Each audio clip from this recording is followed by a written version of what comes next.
Hey everyone, Hello. Hello. can you guys hear me? Can you hear me all right? We good? Or this, You ready? or hold on one second.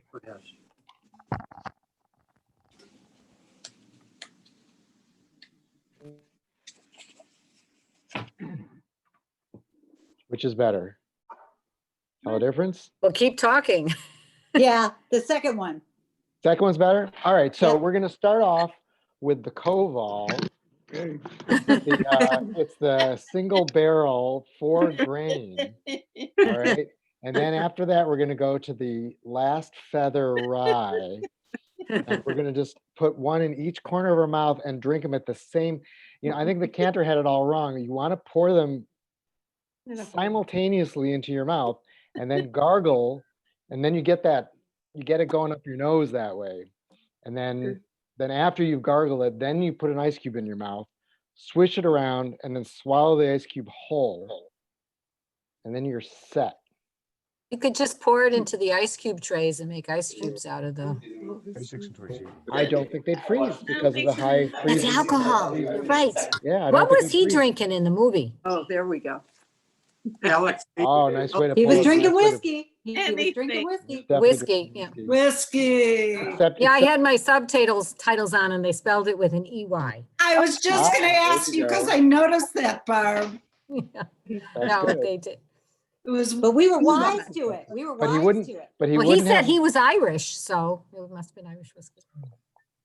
but he didn't have whiskey when he met with his boss, and the boss asked him if he wanted to drink. Yeah, his mother was Irish. But he did earlier in the movie, he referred to himself as an Irishman, so. I'm No, happy. but that was part of the deal. You know, Yeah. was he or was he not? Was that part of the act? Right.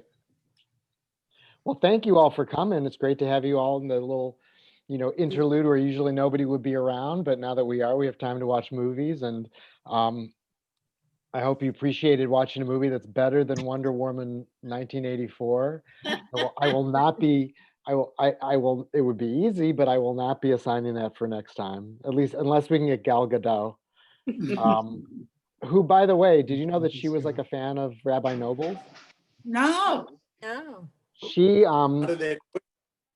was in Rabbi Noble's congregation in LA, in Hollywood, and had a visit, talked to him, and sent a note to the president of the congregation saying how wonderful he was and what a warm guy, and how he sort of treated her like a normal person and was interested in her and all this stuff.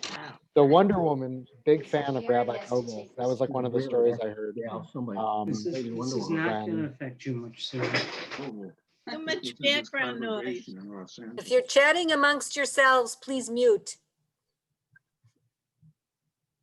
Wish you a nice evening. So, sir. oh, we're recording already. Anyway, okay, so I had read this. I read this book ages ago, but I'd never seen the movie till now. How many of you had seen And the the movie insurance will before? cover it. Okay. How many of you had never seen this movie? I mean, I should not have raised my hand because I had not seen it. We hadn't seen it. What'd you all think? I'll let you go first real quick. I liked it better this time than when I saw it, when it came out years ago. Why is that? I don't know why. Maybe I was sleepy when I watched it. First Did you time. see it like when it came out, or was it something We you saw watched it on when we, no, video? we saw it when we came out in the theater, Okay. but Well- I didn't remember it at all. Yeah, it's been a while. It's interesting to sort of consider the context of this when it came out. When people thought of British spies, they thought of James Bond, and Dr. No was the first James Bond movie, and that was in '62. And From Russia with Love was '63, and Goldfinger was '64, and You Only Live Twice was '65. So we were on the fourth James Bond movie by the time we were on The Spy Who Came in from the Cold. Oh, that's interesting. And he was, hold on one second. Do I see a hand raise already, Ed?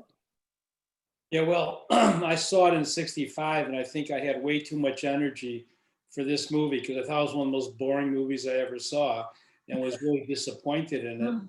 But I liked it better this time, maybe reflects my age. And but I think you're correct. I think the impression of what a spy movie was much more action and far less talking. And at that time. And more color. I think possibly that was it. And maybe I concentrated on it more. I saw it yesterday and watched it again today. Well, that I You could watched do. it 2 days? What did you pick on watching it a second time? Oh, you always learn more watching it a second time. Sure. I learned that years ago. Say it again. Barbara, what do you want to say? Couple things. I too saw it back when it first came out or Safe shortly harm after. denied claim, what does that mean? Who's talking? I wondered why I had always thought Richard Burton was so good looking, first of all. I was very young. I mean, I was still, let's see, what was it, 64, 65? I was in high school. 55. Oh, 55. Did you say 55? 65. 65, yeah. No, I was 17 years old, so. I was completely at a loss to try and unravel the actual intrigue of the, spy versus spy plot. I couldn't follow it, and I thought it moved very slowly. This afternoon when Jack and I watched it, I appreciated it way more. I still have some issues with it.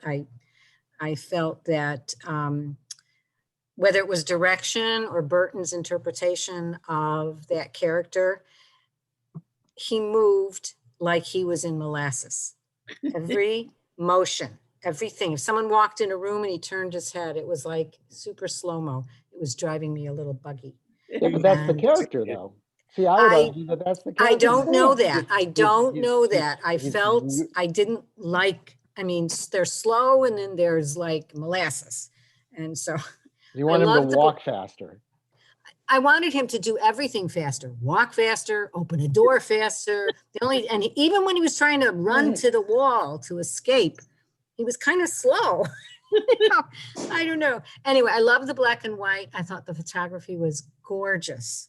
And I loved in some ways the simplicity of it. Jack pointed out, he said, even when there was the little bit of roughing him up and punching outs and gunfires, it wasn't gory and bloody. It was, they didn't have time for that. It was a dramatic movie and it had that story to tell. When Le Carré died a few weeks ago, they replayed an interview. It's Terry Gross interviewing him, 20 years ago? I don't know. And it was very interesting having heard that interview now watching the movie. Anyway, Right. somebody else talk. All right, Hank and then Mel. Hi. Hey, and before I make a comment, Mark, a lot of people are not muted and we're hearing crosstalk in their room. So if you're not talking, please mute. That'll be great. Thank you. I'm so glad you put this in a little historical context. I did not recall that the Bond movies had really taken over Hollywood and the world with 4 movies, and Sean Connery would have been such a huge Goldfinger. And then you see this, which is so dated by today's standards, but the movie, which I think I read was not a commercial success, even though it had Richard Burton. At the time it came out, we all having read so many John le Carré novels, and we know they're really not about physical action. They're all about strategy and mental action until the last 10 pages. In all of them, things start to happen. That this seemed so consistent with what we know became his style in the next 20 plus novels. But in 1965, it must have seemed very weird to have so much mental and strategic activity with so little physical activity. Well, and so this book was from 1963, and it was his 3rd novel, and really the first one that was very successful. And the first one that was like, I'd read the first one, The Call for the Dead, which is the one that introduces George Smiley. And it's interesting seeing Smiley, who obviously becomes this character who recurs in so many of Le Carre's later works, here is kind of this little supporting side character. You almost expect it to be like a young Alec Guinness playing him. And then there was a movie called The Murder of Quality, which introduced Peter Guillaume, which is another character who sort of shows up in this, but not a major player in this at all. But Spy Who Came In From the Cold as a book from '63 was a big hit. And you know, again, you put this in the context of the Cold War, like the Berlin Wall had not been up that long when, you know, Le Carre wrote this book. And, you know, the Cold War was certainly at its height and very fraught. And, you know, so turning this into a movie was pretty high profile, but it also was very different from, again, something like James Bond, where, you know, you're always very clear in the James Bond movies, and really most spy movies that you could think of outside of Le Carre, certainly up to that point, in the mid '60s, there's not that sense of ambiguity. There's not that sense of, you know, their side is bad and our side is bad too, but we're on the side of right, therefore it's okay for us to use these, you know, tactics. And so there's this kind of, so to go back to Barbara's point about how slow Richard Burton is, he has this look, he's of just like he's been out in the cold for a long time and it is worn on him. And the first scene, you have him basically making fun of the American, like, yeah, you guys want to just go to bed. And it's like, you know, you get your rest, but my job doesn't have rest. It doesn't come with rest. I'm going to be here until what needs to happen happens. And of course he is there then when the guy tries to cross and is gunned down. I was reading an essay by Michael Sragow, who wrote about this in the Criterion Collection disc about it. And he makes a reference to, and I think he must be referring to, I'm gonna find it here. I think he must be referring to Lemus. And he says, Le Carre's view of espionage as an extension of the ugly, soul-grinding side of Cold War politics was more than a slap at the Bond books' Byronic daring do, because the books were very popular too, mind you, even before the movies came out, James Bond. Was more than a slap at the Bond book's Byronic daring do and the movie's glamour, gimmickry, and jet setting. It reads like an expose of the spy game's dirty little secrets, linking the spiritual and emotional calamities of a burned out 50-something British agent to the crises of values that plagued East and West in the mid 20th century. So A, I think that's a really interesting point. And B, I'm not sure who this 50-something British agent he's referring to, because in the movie, Alex Lemus is 39. 9. And here's the kicker. When you look up how old Richard Burton was when he made this movie, he was 39. He turned 40 in November of 1965. So he was 39 too. And I'm just like, ooh, he looks a little older than I think of as 39-year-old. So maybe it's because he walked slowly and stuff that he sort of conveyed that sense of age and just, you know, the way the sort of his stillness in the camera. And he had this like little thing under his eye that I wanted my dad to like take off. And but it was, you know, it was such a weary performance. It's really good. You know, for Richard Burton, this was, he was nominated 7 times for Best Actor, and this was the 4th. So this one's right in the middle. And it's also right in the middle of 3 years in a row that he was nominated for Best Actor. So the year before this, he was nominated for Beckett. And the year after this, he was nominated for Who's Afraid of Virginia Woolf. And in 1963, 2 years before this, he was in Cleopatra with Elizabeth Taylor. And then was in Night of the Iguana with Elizabeth Taylor afterwards. And then later was in Who's Afraid of Virginia Woolf with Elizabeth Taylor. The character that Claire Bloom played in the book, her name is Liz. And they changed her name in the movie to Nan. Does anyone want to tell me why? Oh, because of Elizabeth Taylor.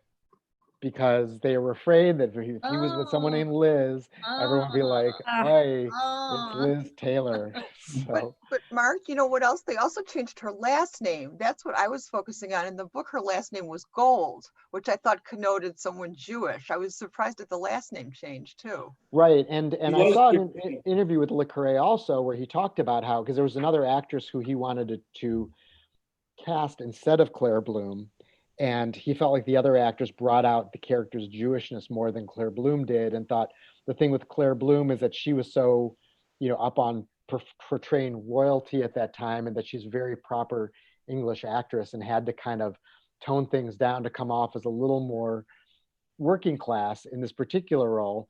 But at the same time, she also had to be someone who could hold the screen with Richard Burton, because Richard Burton has such a commanding presence. So Le Carre felt that she succeeded in doing that, which was like the most important thing, even though he kind of had this sort of quirkier, more registering Jewish actress for the role. And he also felt that in maybe not accentuating her Jewishness so much, that you were focused more on sort of the shock of Fielding. Fielder. Yeah, Fielder. Yeah, Also, Burton And- and Claire Bloom had had a long love affair. So that must have had something to do with the casting. Who did?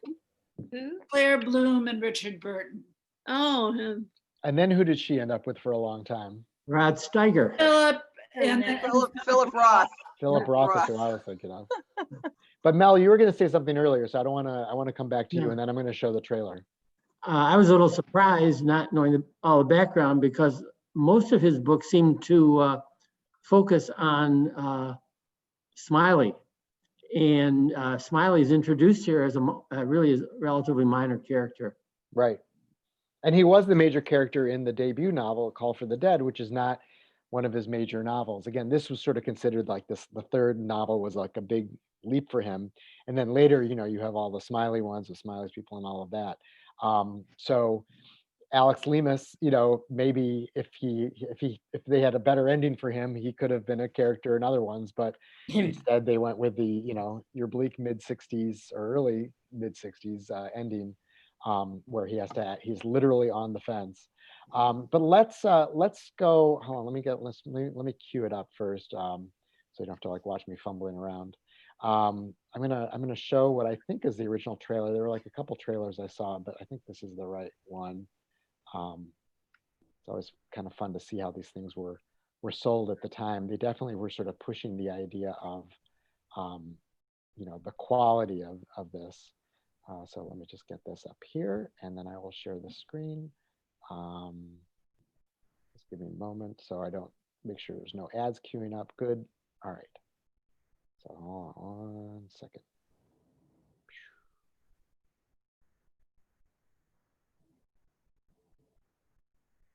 All right.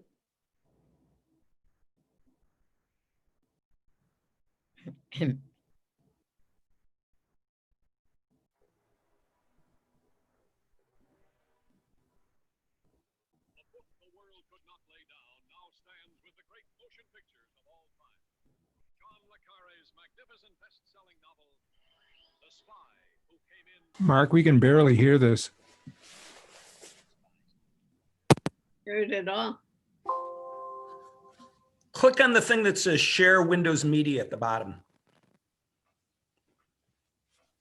What was that? Click, and when you do the share screen at the bottom there, it says share the computer audio. I think it sounds better when I have the other one. I don't remember seeing that on here, but hold on 1 second. All right, we'll try this again, but all right, I'm gonna do stop share. Now I have a share screen, but where does it say share audio?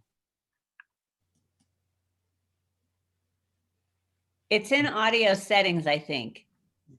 Yeah, it's in the lower left hand. No, it's in share, and it's in the lower left hand corner. Dan, you're muted. Yeah, it's what they say. It's in the share screen menu when it has the options of which screen do you want to share, and at the bottom there's a checkbox. Okay, share computer sound. There Yes. we go. Okay, let's try it that way. To share your computer audio, please install the Zoom audio device. Please restart your audio sharing application such as the media player after install to continue sharing computer sound. Oh, next time. Yeah, next time. Okay, sorry about that. Well, we're screen sharing anyway. So, oh, there's my notes. You don't want to see that. I'm going to try it with this.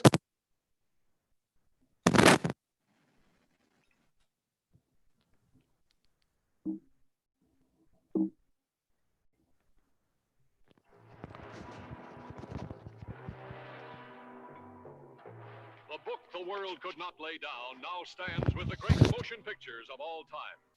John le Carre's magnificent best-selling novel, The Spy Who Came In From the Cold. What the hell do you think spies are?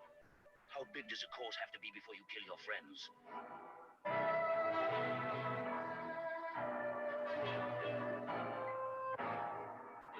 The Spy Who Came In From the Cold, the real no-holds-barred inside story of espionage. From one side of the Iron Curtain to the other. Of Lemus, the spy, who's been there and back.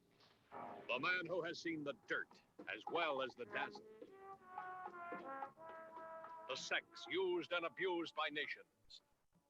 Lemus, the spy who started it all. The suspense and the excitement. Sheer, naked, unforgettable.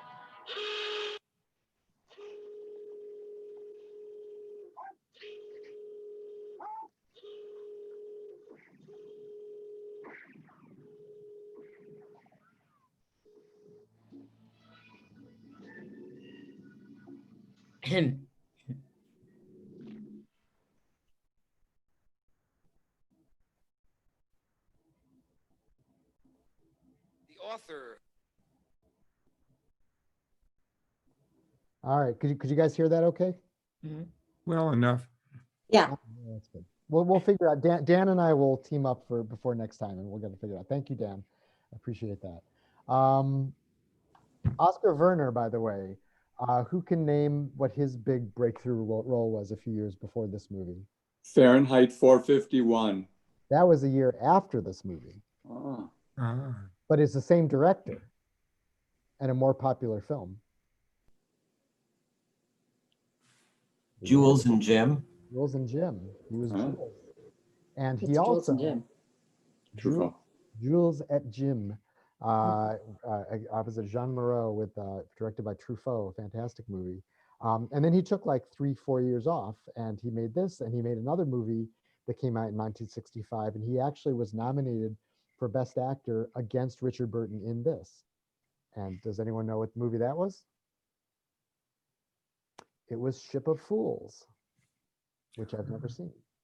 Yeah, he didn't make that many movies. He would like make a few movies and then like disappear for years and make some, and then he died at like 61 of a heart attack. So, but he's very lively in this.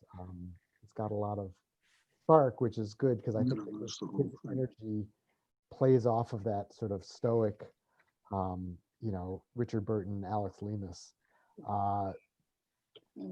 Le Carre said that for him, he said, for me, the best performance in the movie was Cyril Cusack's, and Cyril Cusack plays, the boss of everything, Control. And he says one of the reasons he loved Cyril Cusack in the movie was that Cusack was an Irishman who despised the English.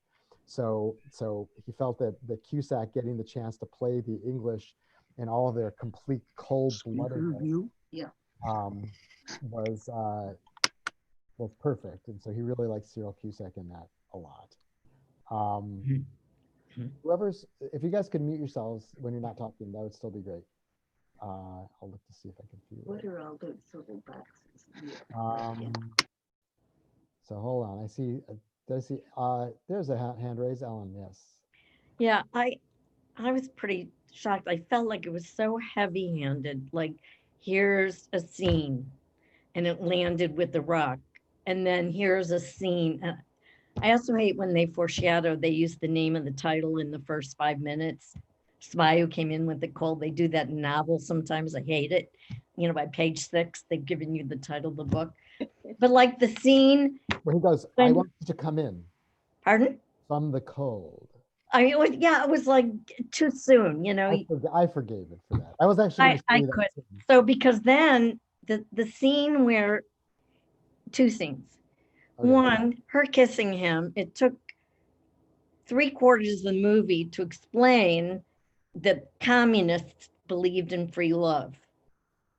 So if you didn't get that, if you weren't someone that said, oh, she's jumping on him because that's what communists do, you know, they believe in free love and everything.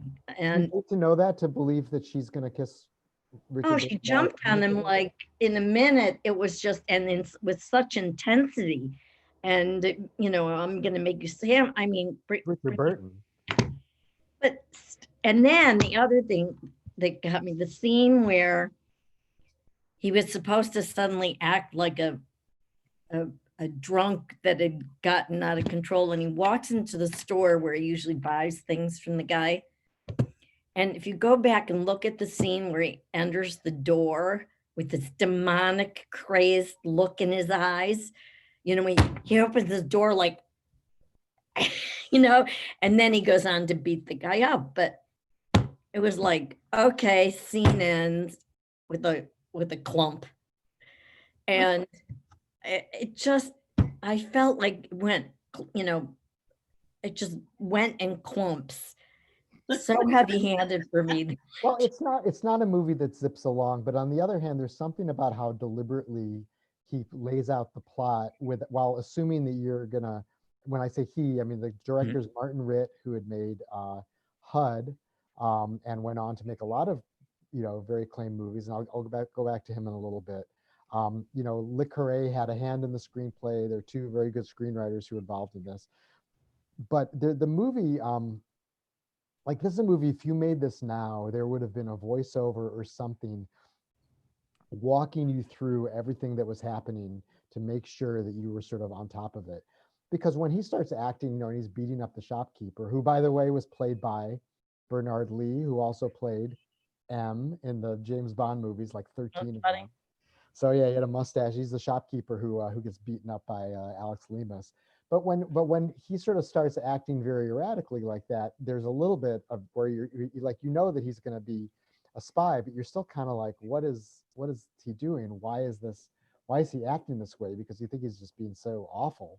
And, you know, certainly when he's beating up the poor guy and he's like yelling at the people in the shop, it's not, you know, they don't show him giving himself a pep talk like, okay, I can do this. I'm going to put on my mean face. You know, they don't kind of give you like a lot of audience cues to let you know it's okay. Don't worry. He's not really like this. Yeah, but his mean face was not Oscar worthy. But they're willing to let you really turn against Richard Burton's character in this to, you know, to sort of string you along and have you be a little bit fooled by it.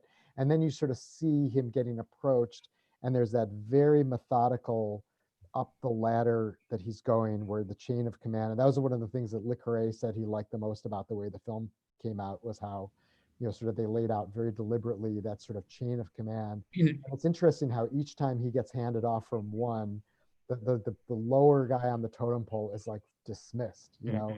He just like, you think, oh, this is the guy, this guy's important, and then like, you know, he meets with the two of them, and the one guy's like, boom, he's gone. And then the guy who takes over, he hands them off, and then it's like, no, you don't have to come in. No, you could stay out there. You're fine. And each step along the way, it's like this ruthless hierarchy to get to the point where he's actually, you know, getting where he needs to get as a spy. And you realize this is what's really happening, even though you don't really know what's happening because you don't know why. You know, you don't really know what the full story is with Munt. Barbara has her hand raised. Okay. Okay, MI5 or whatever they called it back then, did actually use the term "come in from the cold." That is a legitimate espionage inside, not even so inside term. That's how they talked. And the fact that it pops up so early in the movie, I think was just barely, there's no better way to say it. And it's the overarching metaphor for the whole movie. ultimately he comes in from the cold by, suicide by espionage kind of thing. He could have fallen off the wall and saved himself, but he'd had it. So they did use terms like that pretty openly. And that's the one thing to contrast with all the James Bond stuff is you didn't see that sort of inside view. The other thing I learned from the interview with Terry Gross was that John le Carré worked for MI5 for many, many years. He drove a desk. He was, the Smiley characters is him. A lot of the tasks that Smiley takes on and some of his personal affectations, not his physical being, but are point blank. Terry Gross asked him, she says, "Are you Smiley?" And he goes, "Yes, I'm Smiley." So that, I was a little disappointed he had such a small role in this movie, but I just thought that was really interesting. He fessed up that he used his own experiences to create this character, Smiley, and expanded on it. So that's all. I mean, Le Carré just as an author is so interesting. I read early this year during the lockdown, or whatever you want to call it, A Perfect Spy, which is, one of his later, I guess from the early 90s, but I think that David Remnick in the New Yorker declared it to be his best novel. Other people have said that too. It's very dense. The Spy Who Came from the Cold, my memory of it, having read it, I think I read it on my Israel trip with Beth Emmett when I was 16. I think I read that in Israel. It's I remember it's not a very long book. It's not a difficult book to get through, but he really gets into so much detail. He knows this world so well that it really does become very, very dense with character work and not like a lot of plot. And then you just sort of get to the end and you're like, oh, okay, it's all unfolded. Ed? Well, a couple of things. We got to keep our MIs straight. It's MI6 that is the international one. MI5 is domestic, which would be like equivalent to the FBI. And this isn't either, by the way. Like this is specifically its own thing. My memory is I don't think he was in MI6. I think he was like, this was like a separate operation from all of that. Yeah, but when, number one, Le Carré, Ian Fleming, and even earlier, Somerset Maugham, they all were in espionage before they became great writers.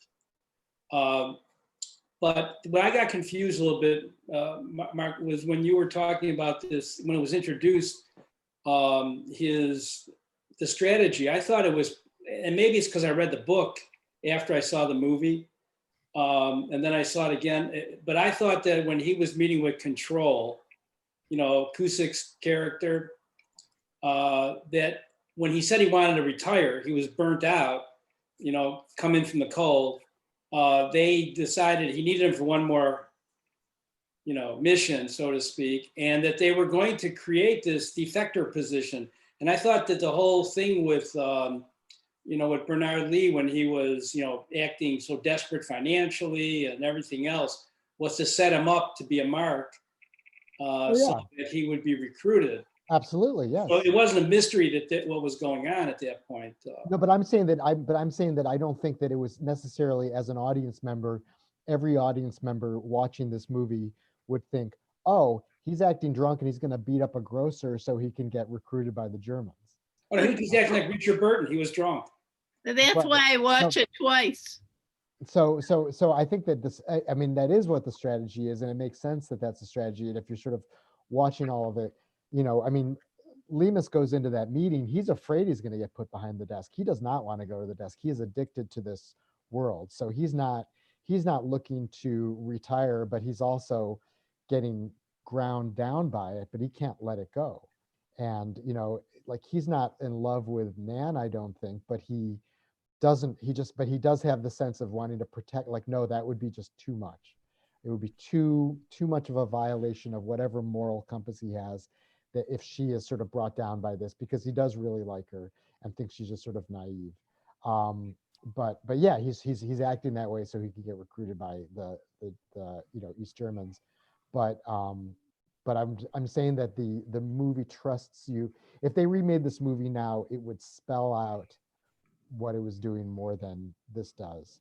I'm going to share the screen and show one more scene because we just sort of keep circling back to this scene, and I have it queued up, so why not? So hold on, let's try this. No, I'm not doing the audio. Hold on, let's get rid of that. Oops.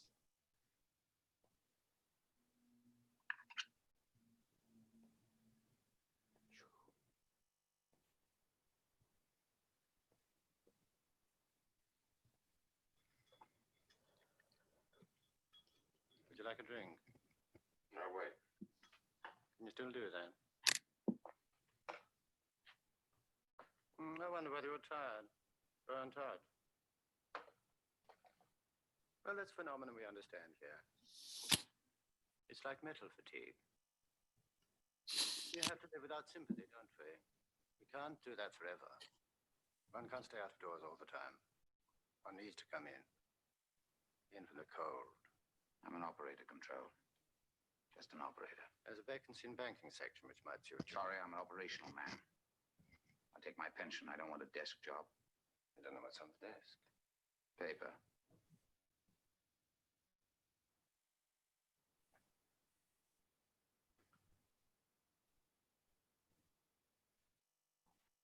I want you to stay out in the cold. A little longer. Please do sit down.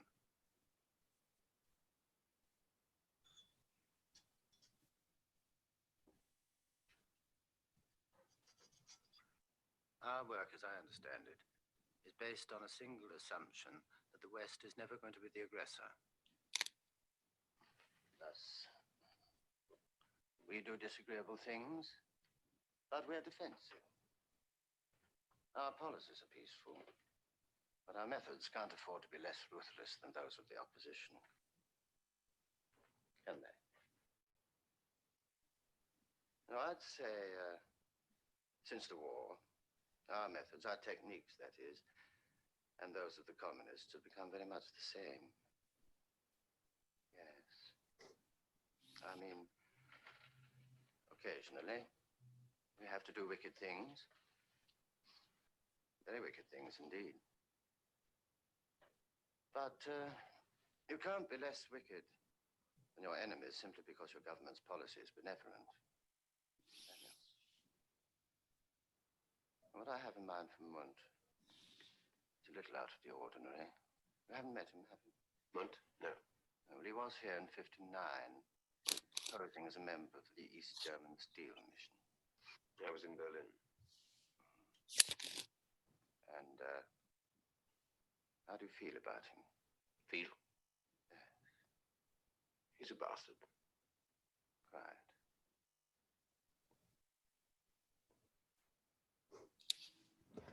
I love just the understated British, the stuff that Cyril Cusack's doing in that scene, where it's just like, yes, you can't be less wicked, but he sort of does it. It's almost like he's like the honey going with the tea, and he's just sort of, everything is just like kind of has that nice sort of, well, we're still British and we have to do things in our civilized way.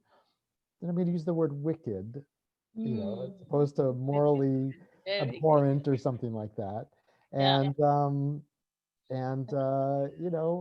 at the same time, Burton's Lemus is just has that like they must have cut anytime Burton blinked his eyes. Like he didn't blink at any of that. It's just like he's just and it's great. Just sort of, it's like you're just drawn in to him. It's like it's like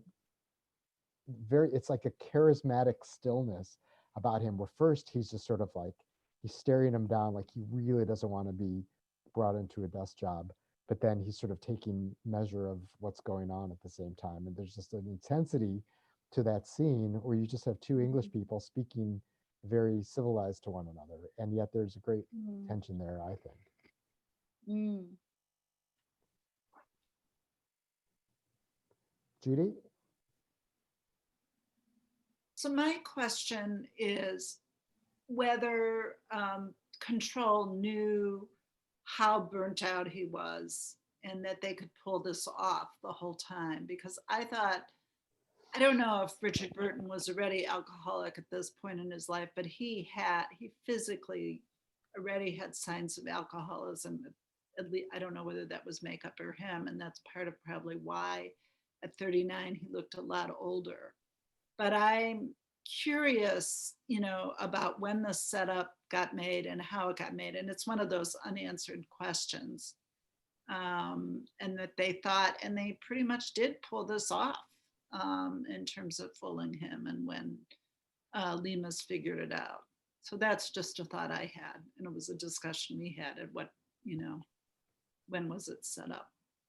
Well, you feel for him because they've sort of taken advantage of him and told him, that this is what your mission is, but they weren't straight with him. They just sort of used him to actually take out Fielder, and so he's being, knifed by control, and they're just like, this is just how the game has to be played. This is just what we have to do. Hold on, I see a couple other hands. Lindy, you had your hand up.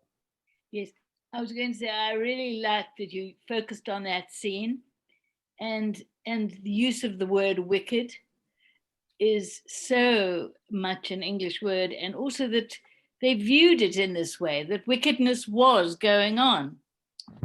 What is wicked and which side is viewing it as wicked?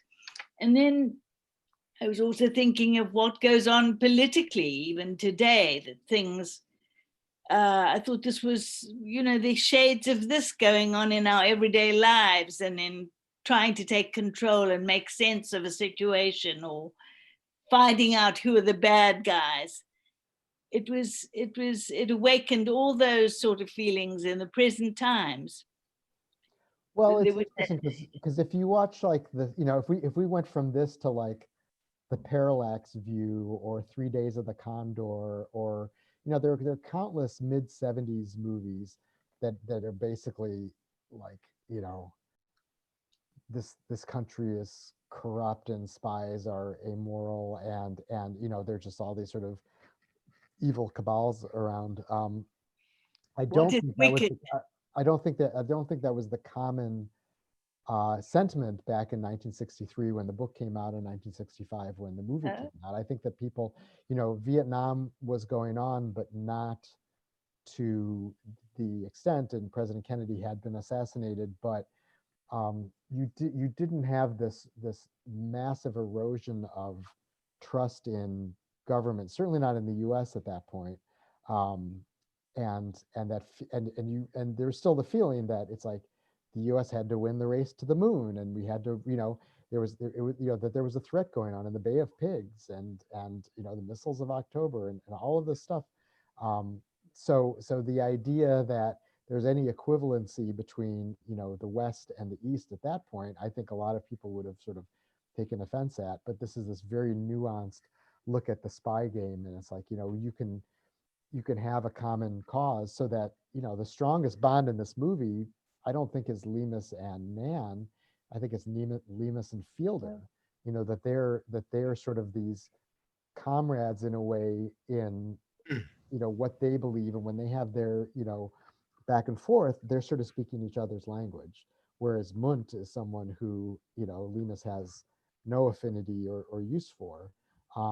So when Fielder is sacrificed at the end, before you even lose Nan on the on the wall, you feel that, because you've had this trial, and then you think, oh, you thought that he had turned the tables on Munt and he's going to come out okay, but it's really been they're getting rid of him. And it's interesting that Le Carré made a point of it. It's not just that he's he's the number 2 guy getting squelched by the number 1 guy. It's the Jew getting killed by the Nazi, and that the Brits are okay with that.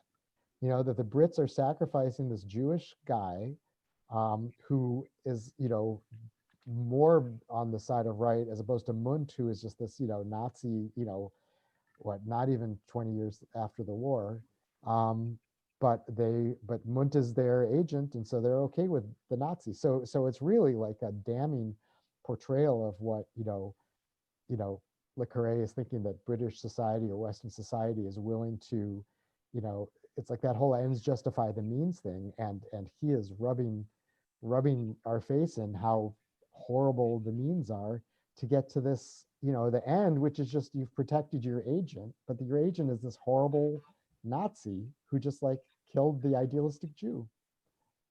Yes, that. But also, what about the wall hadn't come down yet? Well, no, it's just gone up. So, all right, Hank, yeah. So Hank, you go.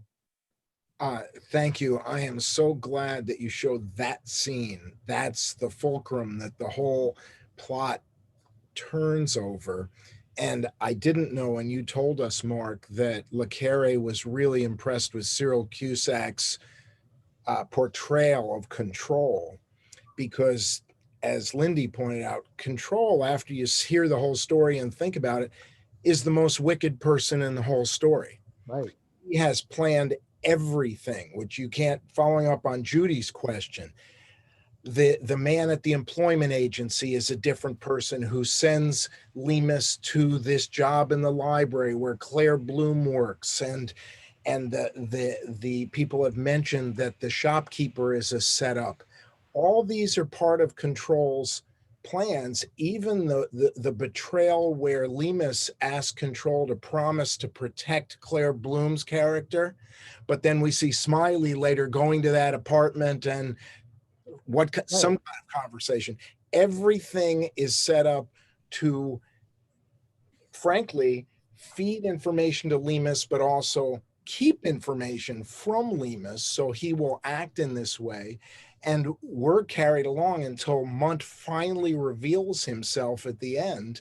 And then we realize even that Control had to allow Munt to kill the agent in the very first scene, Remick, to help set up Burton, Lemus, on this mission. Control is the bad guy and the one in the most control, and called Control. Exactly. And that's sort of consistent with what happens in so many other of the novels as Smiley becomes a major character. But Smiley's only in half a dozen of these novels. There's 15 that have nothing to do with Smiley, but have the same tone of betrayal that you can't figure out till the last page all the steps in the betrayal that you read and didn't realize and couldn't put together until you get to the very end. Just like this one, when the switch and Munt reveals himself, like you said, the Nazi. Control has protected the Nazi, right, and betrayed the Jewish agent.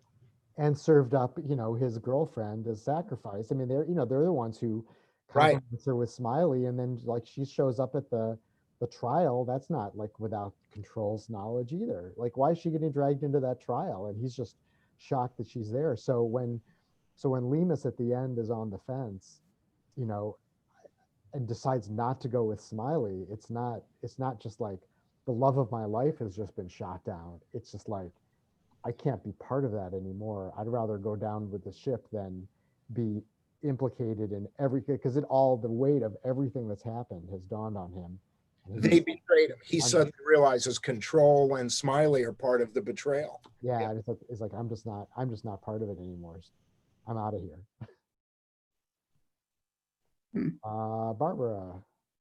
I just have a question at the end. Why did the kid who gave them the directions about getting through the barbed wire and how to get out, in other words, and then the next thing you see is him aiming at them with a gun, waiting for that searchlight to come back? Oh yeah. Why? I mean, I thought because she can't live, because she knows too. They figured out that he told her, and he's going to shoot her because she can't have gone through everything and found out that Munt is like an actual British agent and everything. Because she's still a communist or something. She knows way too much, so she's okay. So they were just really going. They wanted to get rid of her, but they would have if Lemus had jumped to Smiley. Yes, he would have been. They literally were sacrificing her and thought that he would go along with it because that's the spy game. Okay. He I just- rejects what- that at the end. Okay, That's my interpretation. Dan, Well, I just thought, in that final scene there, it's kind of a double entendre of a character who's on the fence, Literally. He's just really, he's on the fence. Is that there's his British interests and it's his loyalty to the fallen damsel and all of this stuff, and he's washed out and he just can't do one more thing for it. It's so exquisitely tough. And this, I mean, when I made notes on the movie, I mean, the movie from beginning to end is so bleak, and it just stays that way. I don't see one iota of optimism in there. Even the love story is bleak, and so to wind up that he's on the fence in that way is so beautiful in the way it's executed. it's beautifully shot too. I mean, it's kind of a stunning, it makes you appreciate, black and white cinematography at its best. Very because nice. I like that. the opening shot of, it's sort of like a big tracking shot really at the, where you're just sort of like getting the lay of the whole, Checkpoint Charlie area, and you're sort of seeing there's East Germany and there's West Germany and there are the gates and there are the guards and everything. And yeah, and then just the way it's beautifully shot. The soundtrack is really awesome as well. It's a very nicely put together film, and it just has this mood about it, which it never you never sort of have, you never have like Lemus kind of cutting up, there's no like Lemus karaoke scene or something like that. This essay from Michael Strago, he talks about Burton as Agent Alec Lemus transforms resignation and ruefulness into something forceful, even magnetic. He uses his stout body and bagged eyes to create a multi-hued miasma, which I thought was interesting. And then, Cyril Cusack, Oscar Werner, and Bloom nearly match him. Cusack, as Lemus's boss, Control, can give a simple intake of air, hidden meaning. Werner brings refreshing jauntiness and a whip-like brilliance to the role of an East German Jewish intelligence officer named Fielder. Bloom exudes both naivete and sensuality as Nan Perry. Later he says, Srago writes, what Edmund Wilson wrote about a Raymond Chandler novel applies to this movie. Quote, it is not simply a question here of a puzzle which has been put together, but of a malaise conveyed to the reader, the horror of a hidden conspiracy. So that's just sort of what the view of the, the world at that point is. It's that you're this Cold War and you got these spies playing these games, and it's kind of a nihilistic view where nothing's really going to change, and everyone's sort of, both sides are sort of in on it, like the top guy on the one side is actually in on it with the other side, and for whatever reason. Barry, I see your hand raised. If I can get back to one of the points raised before, I think this works much better as a film than the Tinker Tailor from 10 years ago, because it's so slow. The slowness in the development conveys the message of betrayal and ambiguity and decline of the West, in how the British approach spying and the way in which Control had to put everything together piece by piece, and making it more of a thriller as Tinker Tailor became, makes it less able to get the message across that Le Carre was telling, and that it has less weight to it if it's sped up as the later movie was. See, and what I haven't seen is the Tinker Tailor BBC series, or your miniseries, which people liked more than, like people like the movie with Gary Oldman was considered pretty good, but even then people were like, oh, you have to see the series, and that seems like that would sort of answer your issue with it, because it's going to be a little more methodical and laid out. The Tinker Tailor series and Smiley's People series, for some reason, are on YouTube. And I rewatched them after watching the movie again. And you could just go onto YouTube and get them and watch them. So do you like the series more than the film then of Tinker Tailor? Alec Guinness is so spectacular in the character, and the Absolutely. series I like much better Agreed. than the films. Yeah. Valerie. Yeah, so I was kind of confused, towards the end. At what point did he realize that Munt was the double agent? Was it that the doors were open and he could get himself out? Yes, that's how I interpreted it, because I think he's expecting to be, executed or something, and instead they let him out, and there's Munt saying, yep, I really was the double agent, and he really was me, all the stuff that Fielder said was true. You can go now, bye. I think that's the sort of the crushing realization that he's been had, and that actually that's what was going on.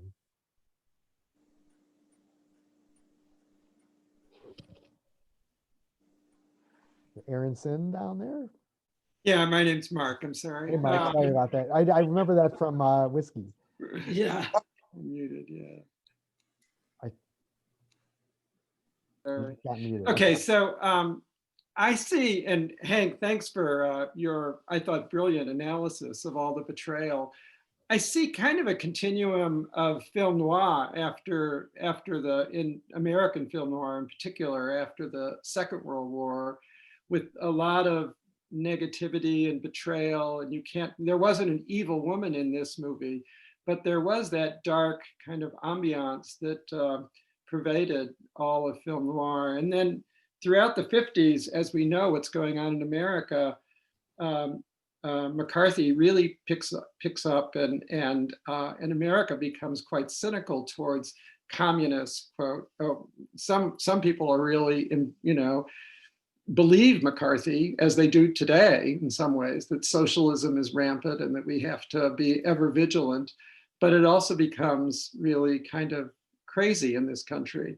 And then the mention that the German is embraced by Munt and the Jew is sacrificed, that resonated a little bit with me, because Werner Braun, who was embraced by this country, and there were other German scientists who came to this country, clearly Nazis.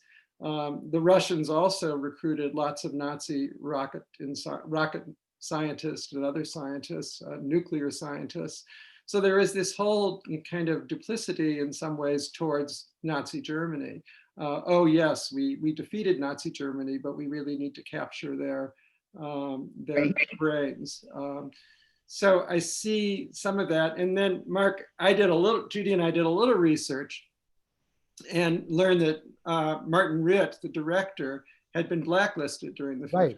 Yep. And it wasn't until the mid 60s that this was one of his first major directorial opportunities. And of course, then he does several other movies that are really quite had a great impact. HUD and these other movies that. Right. Yeah, HUD was before this, so that was sort of his big hit. Okay, it was before it, but yeah, but yeah, he was also, Paul Newman was one of the guys that he embraced as well as Richard Burton. So you can kind of see his cynicism having been blacklisted. Right. And so there's all these kind of emotions. And Jewish. And Martin Ritt, of course, was Jewish as well. All these emotions kind of overlay this, I thought, spectacular movie, just a really great movie. Yeah, he'd done The Long Hot Summer in '58 with Paul Newman as well. And yeah, that was part of the sort of the feeling, is that he was so sympathetic to this story, because he had been a victim of the blacklist, and he had been sort of an acolyte of Elia Kazan, but they broke because he wouldn't speak to him after he felt Kazan was naming names in front of the House Committee on American Activities. So Ritt actually spent time just acting, I think, on stage while he was sort of blacklisted, and then was able to kind of work his way back into the industry. And and he's someone who, I mean, like, look, he made Norma Ray. What was that, in like '79 or something? So he made a lot of socially conscious films, and you know, he also was a really good director of actors. So like these like he did, you know, these are people who were nominated for actors who he directed. He had Paul Newman and Patricia Neal and Melvin Douglas in HUD, which is the year before this. He had you know, Richard Burton in this. He had James Earl Jones and Jane Alexander in The Great White Hope. Paul Winfield and Cicely Tyson in Sounder, one of the first movies I saw in the theater. Geraldine Page in Pete and Tilly, Sally Field and Norma Ray, which was 79, I was right. Rip Torn and Alfre Woodard in Cross Creek in 83, and James Garner in Murphy's Romance in 1985. And Patricia Neal, Melvin Douglas, and Sally Field all won the Oscars. So that's a pretty good track record if you're a director and your performers are getting nominated. So The other movie I failed to mention was The Third Man. I thought this had Yeah. a lot of resonance of that, and that of course was in the late 40s as well. So I No, do see I like some- your comment about noir, because that's the whole thing with noir is that kind of morally ambiguous and like literally shot with sort of the shadows, you know, and those kind of sharp black and white cinematography. I find the whole the 60s and color is just interesting to me. Again, 1965, I mean, look, like Gone with the Wind and Wizard of Oz were in color in 1939. So we're talking 1965. And, you know, it was still sort of an artistic choice, whether you're going to be in color or black and white. You know, this was a, you know, popular book. It was a commercial film. You had big name star in it, Richard Burton. You know, from what I've read, at least in Wikipedia, it says it was successful at the box office and it made like $8 million. So now that doesn't sound like much, but I think this movie was considered a success. But it was, you know, the James Bond movies from Dr. No on. I mean, you can't imagine a James Bond movie in black and white. You know, maybe a TV series when everyone has black and white TVs, like The Saint. But you know, those are color movies, and they shot this in black and white on purpose. It's like black and white and gray, and that's the world that we're observing in this. And you know, if you had shot this in bright Technicolor, it would feel different, wouldn't it? I think it would. I'd like to comment on the fact that the Claire Boone character, Nan, repeatedly, I think a little bit so much that you're supposed to notice, they call her a girl. Now, I know we're all sensitized and sensitive to that these days, but it seemed like she certainly didn't look that young, but they called her a girl all throughout. All the men referred to her as that girl, the girl. And then in the tribunal in East Germany, she walks in, and the woman who is the center at the panel center, the leader of the says, "Step forward, child." And I mean, the only thing I can come up with is that they're trying to really play up the fact that she's innocent and naive and is clueless as to what's really happening here. So, you know, to the point where I felt like, okay, they were hitting me in the head with it. Anyway. Huh. Yeah, well, there definitely is there definitely sort of a time. Yeah. Like that world that, you know, I mean, you know, it's not like the Beatles going to girls, but yeah, I'm not, you know, and I'm not sure about the child thing, whether that would have been sort of a patronizing communist. It seemed phony. It So seemed look at like, yeah. So. All right.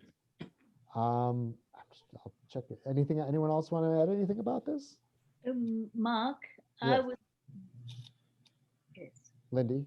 Oh, I'd love to know what do you think of the acting? These are great actors and actresses.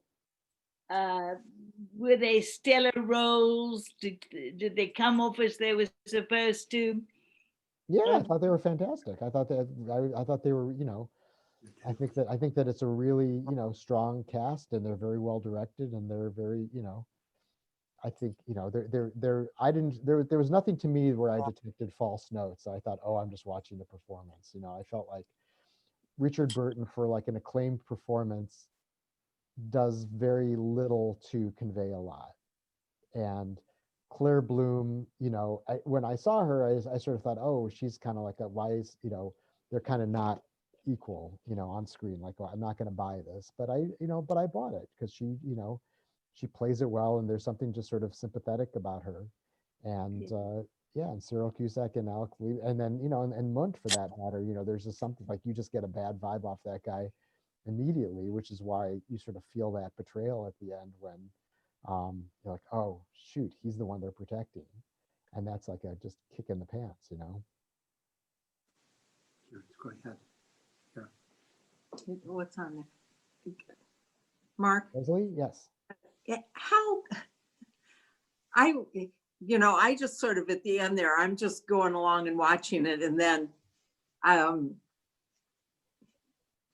know if I was shocked totally that he got killed at the end, but I guess we were wondering how often does like the lead in the movie end up at the last second and then just gone. I don't know how often that. Well, that's an interesting question. I mean, like Psycho had come out a few years earlier, and in that one, the lead of the movie is off a third of the way into the movie. So, so there definitely was, sort of playing with that. I mean, it's a tragic end, but I imagine there was a fair number of tragic movies. I mean, I don't remember the end of. I don't even want to admit it. I was gonna say I don't remember the end of Dr. Zhivago, which I think is the same year, but I don't remember that being happy ending. I think that there are movies that I think that there wasn't that kind of calculation of audiences are going to be upset to see the lead character die. Shakespeare has his tragedies, he has his comedies, and the way you could tell the difference is whether the lead character is dead at the end. This is one of the tragedies. So the James Bond movies are comedies because obviously he's gonna live in them. Although On Her Majesty's Secret Service, which came out 1967, one of the main characters does die, and that's like why that's like the even though it had George Lazenby, I could have signed that one.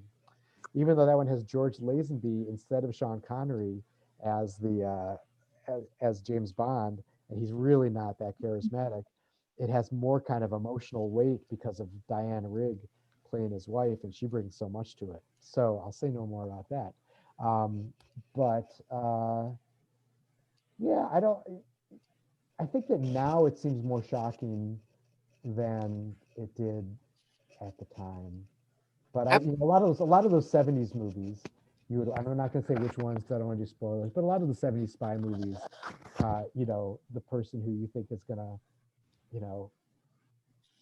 come out okay does not, does not survive the final reel. I mean, it made sense. Once it happened, you went, okay. You understood why it happened. Right. Why as some of you have already said, he was just sort of like, I'm done with this. Well, and this is kind of like, I wouldn't say cheating, but with the benefit of hindsight, you're thinking, now George Smiley is a minor character here, and yet there are a lot of George Smiley stories, but I don't remember any other Alex Lemas stories. I wonder if he makes it to the end of this movie, because I don't remember him showing up in any other ones. So there's your answer. Ellen. You are muted. You must unmute yourself. I can't do it. Okay. I didn't look at the final scene necessarily like he was just giving up. There was a scene in the car where she was confronting him about an innocent man dying, what just had happened. The innocent man being shot, and she was so distressed by, yes, all the spy stuff, but this innocent man was shot. And I almost feel like that end scene was redemption in some way, like a life for a life, you know what I mean? That rather than just him going over and saying, I'm done with this. Well, I think he doesn't want to, there's another innocent person who was shot, and it was her, and he just doesn't want to be part of it. Like, I don't know that his death redeems anyone else's death. Like, it's not a victory for anyone. It's just bleak, You know, it's just, he's dead and it's just one more person who, you know, was a casualty of the spy game that's being played. So our breakout group has a question, which Okay. is, why didn't he push her up the wall first? Did he know she was going to get shot? And No, I don't how think did he so. participate? You think he knew that she was going to get shot? Not clear. I'm just saying that it was a question that was raised on in our pre-movie breakout group, which included people who are not speaking now. But I don't think that didn't occur to me. Does she go up first or does he go up first? he goes up first. He goes up first and he's going to like help her pull her up. Going to help her over. Yeah. Moon's boy tells him to go up first and then pull her over. Yeah, but he does. I know. I remember. And- yeah. He listens. You know, this is the metaphor that someone mentioned earlier about him on the wall. I think it was Dan, which I had never thought of, which I loved. Alex Lemus is on the wall. He can go to either side. She gets shot, so he has to go up first to be there. The conventional Hollywood ending might have been, fortunately it wasn't, he goes down on the western side of the wall and shoots Smiley out of anger and betrayal. That would have been the conventional ending. This is the John le Carre ending, which resonates more. Well, I will say this. I think that Lemus is worldly enough that it must have occurred to him in the car with her, like it occurred to me watching, that they can't let her live knowing this, that they're not going to let her live. But there's nothing that he does that sort of signals to us that he still goes along with it. And he still seems, you know, like does he realize she's going to get shot, and then he just realizes he just can't go over, he can't live with it, and that's just the decision he makes at that moment, or is he actually surprised that she gets shot? And does it matter? You know, is it just like he's rejecting this game that he's been in, and he's rejecting this life that he's been living, and beyond that, you know, I mean, maybe the specifics don't matter as much on the timing of it, but certainly when you think about it, there's no way they're going to let someone who's a professed communist to go back into the country, into you know, the West, knowing that Munt, the top communist intelligence agent, is actually a spy for the West. Like, there's no way she's going to live with that. Elaine. Well, I think he did try to help her during that trial, because he tried to get her out of the room. Oh yeah. Before she had a chance to learn anything that was of significance, Absolutely. but it didn't happen.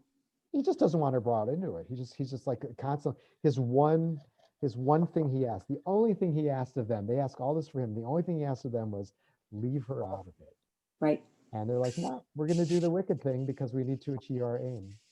And, you know, and just like the ends are going to justify the means, even though, you know, sacrificing the one person you asked to be saved or protected. So yeah, pretty bleak. Very bleak. Well, I'll have to come up with something more cheerful next time. We're going to meet on, our next date is January 18th, which is also a Monday. It's Martin Luther King Day, and it's also 2 days before the inauguration. So, but I'm not sure what the movie is yet because we just set the date. And hopefully January 6th will come and go, and there won't be any, you know, sort of armed rebellion happening in our country, and we'll all be fine. But I'm going to try to come up with something fun for the 18th that will be announced, you know, a couple of weeks before then. So we'll make sure we get that in the next Be Connected newsletter when I can set it up. Any final thoughts from anyone? Anyone want to chime in one last thing? This is a great discussion. I appreciate you all joining me on Good movie. 28th. I just want to, 2 years after this movie was released, I met Richard Burton. I lived in the same town with him for a summer, and his family in Gstaad, Switzerland. I was a college student working, and I saw him practically every day. He was just a rich guy in town, you know, a lot of rich guys in town. Did he look 41 at the time? Yeah, he did. He looked good. He looked much better than he did in the movie. I assume the way he looked in the movie, I didn't think that was because of his, Right, he's supposed to. That's why he's supposed yeah, to. he was, that's how they wanted him to look. But Be in careful. real person, first of all, he does have a little something on his cheek. It's really there. He has terrible skin. And he thanked me for yelling at his children when in the ice cream line they were acting up. So that's all I can tell you. He was just being a dad that summer, you know, it was like, Yelled at nope, Richard Burton's everybody children. pretended he was a nobody. He just lived there. So it was kind of weird watching this movie again. And you yelled at Richard Burton's children. We were in the queue to buy ice cream at the one ice cream shop, you know, and they were 3 children, the Sybil Burton's kids and the 2 Todds. And so he was there all by himself with 4 little antsy children. And they were whining and bumping into people. And I just said, why doesn't everybody just all calm down and wait in line or something snarky like that, like a college student babysitter would say. And he looked at me and says, thank you very much. That's all. And that was it. So 1 degree of separation, everybody, from Richard Burton. All right, well, we'll try to get some more celebrity encounters in our next meeting. Thank you all again. Have a wonderful, happy, safe, blissful new year. Just a better